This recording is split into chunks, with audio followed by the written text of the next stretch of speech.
Hi ಸ್ನೇಹಿತರೆ, ನೀವು ನೋಡ್ತಾ ಇದ್ರ ಮಸ್ತ್ ಟಿವಿ ಚಾನಲ್ ಅನ್ನ. ಸ್ನೇಹಿತರೆ, ನಾನು ಇವತ್ತು ನಿಮ್ಗಾಗಿ ರಿವ್ಯೂ ಮಾಡ್ತಾ ಇರೋ ಮೂವಿ ಯಾವುದು ಅಂದ್ರೆ ವಿಜಯ್ ಕುಮಾರ್ ಅಂದ್ರೆ ದುನಿಯಾ ವಿಜಯ್ ನಟಿಸಿ ನಿರ್ದೇಶಿಸಿರ್ತಕ್ಕಂಥ ಚಿತ್ರ ಕಲ್ಟ್ ಶೈಲಿಯಲ್ಲಿದೆ. ಅದು ಯಾವ ಚಿತ್ರ ಅಂದ್ರೆ ನಿಮ್ಗೆಲ್ಲ ತಿಳಿದೇ ಇದೆ, ಭೀಮಾ ಚಿತ್ರ.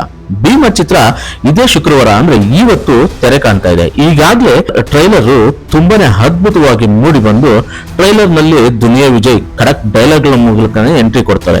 ವಿಭಿನ್ನ ಶೇಡ್ಗಳಲ್ಲಿ ಮಾಸ್ ಲುಕ್ ನಲ್ಲಿ ಕಾಣಿಸಿರ್ತಕ್ಕಂಥ ದುನಿಯಾ ವಿಜಯ್ ಭರ್ಜರಿ ಆಕ್ಷನ್ ದೃಶ್ಯಗಳಲ್ಲಿ ಗಮನ ಸೆಳೀತಾರೆ ಅಂತಾನೆ ಹೇಳ್ಬೋದು. ಈ ಚಿತ್ರದಲ್ಲಿ ಅನೇಕ ಕಲಾವಿದರು ನಟಿಸಿದ್ದು ಅವರನ್ನು ಈ ಟ್ರೈಲರ್ ನಲ್ಲಿ ಕಾಣಬಹುದು.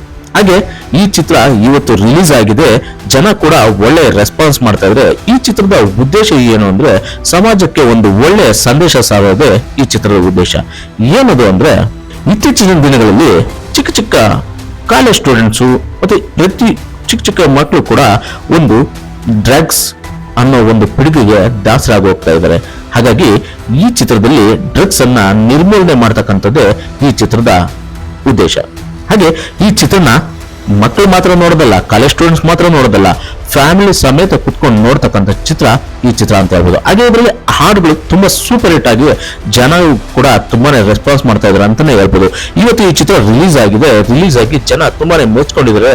ಈ ಚಿತ್ರ ನಿಜಕ್ಕೂ ಕನ್ನಡ ಚಿತ್ರೋದ್ಯಮ ಕತೆ ಮುಗೀತು ಅನ್ನೋ ಸಂದರ್ಭದಲ್ಲಿ ಈ ಚಿತ್ರ ಒಂದು ಆರೋಗ್ಯದ ದೀಪಕ್ಕೆ ಒಂದು ದಿವ್ಯ ಜ್ಯೋತಿ ಬೆಳಗದಂತೆ ಈ ಚಿತ್ರ ಬೆಳಗದು ಬಂದಿದೆ ಅಂತಾನೆ ಹೇಳ್ಬೋದು.